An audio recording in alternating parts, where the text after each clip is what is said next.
Hello everyone, it's Attacker72 here, and for today, we've got ourselves some brand new Nintendo news to talk about for today's video, and it's what we're about to discuss. So over almost about a year ago, Nintendo has announced a spin-off title to the Splatoon franchise known as Splatoon Raiders. This is going to be a brand new title that will be taking some elements from Splatoon 3, and it's going to be a completely different type of genre than the typical, multiplayer shooter that we've seen the franchise has been going.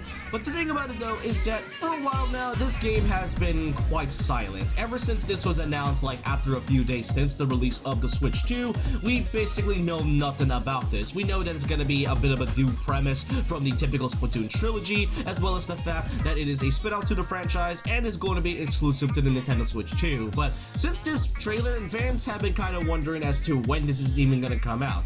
Until now, because Nintendo decided to do another shadow drop trailer with this game, as they, on the official Nintendo Twitter and YouTube account, they have fully confirmed the game, as well as not just what the game's premise is going to be, but it is also given a new release date. Yeah, a release date as well. This was shown, as I said, from their Twitter account, and it does explain that this is going to be a new single-player focused action shooter. And given what we are seeing right now from this trailer alone, it does seem to be really standing out a lot more than the typical multiplayer shooter that we've seen the franchise go over. And not to mention, as I said, we also got an official release date, which is around July 23rd, 2026. So 3 months from now, which is quite sooner than I think. It's pretty much the same vein as when Mario Kart World was released in June and Donkey Kong Bonanza released about a month later. So I am really glad that Nintendo has been doing a lot of these titles where they mostly aren't really far away from each other, even though there's some cases where the games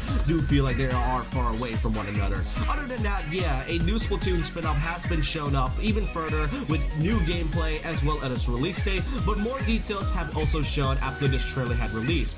First off, it has been confirmed that we are going to be receiving 3 brand new amiibo based on the deep cut, featuring Shiver, Big Man, and Fry. Definitely makes sense given the fact that we've already seen a ton of the idol characters from Splatoon getting different version of amiibo, so this does not come off as a surprise. It is also going to be coming out the same day as Splatoon Raiders. Afterwards, we also got the game's new box art, which is really great. I really like how this looks, as it feels pretty different from what we've seen from the other Splatoon trilogy's box art, where it's mostly just action. This one does give up a more of a different feel, that this is a more of a sort of different genre than what we're used to. Then there's also the gigabyte size, as it is also confirmed to be around 20 gigabyte size for Splatoon Raiders, and that's quite larger than the one we have with Splatoon 3, where in both versions it was mostly just 9.9 gigabytes. I am kind of curious as to why this is so big, but I guess it's likely because of the many graphics and quality that they had to put in here.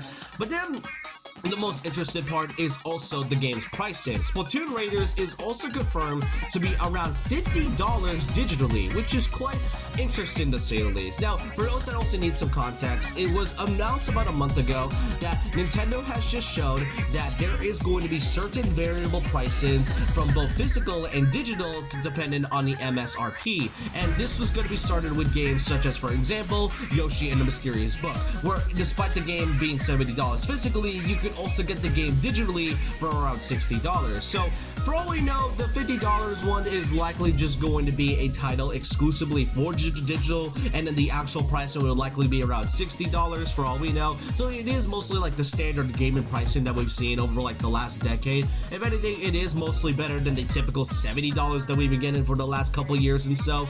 But yeah, an official release date, new gameplay, and details about the Splatoon spin-off title. And really, it is pretty interesting that lately Nintendo has been showing a lot of these newer trailers with release dates, like Splatoon Raiders is one thing, but recently they also just revealed the release date for Rhythm Heaven Groove, which is also coming out the same month as Splatoon Raiders, being July 2nd. And this is seemingly going to be our final Switch 1 first-party title from what we can see, which is pretty fitting given that we've had a couple titles that also end off with Rhythm Heaven. But yeah, it is interesting that Nintendo has been doing these smaller release dates and release reveals, and it does definitely definitely seem that we're gonna be getting an official Nintendo Direct at some point in the summer of 2026, mostly June. And the only game that we know so far, and pretty much the big title of 2026 that has yet to get any new information and a release date, is Fire Emblem Fortune's Weave. This is the only big title from Nintendo and is also a Switch 2 exclusive that we know thus far to ever get any new details and a release date until they reveal like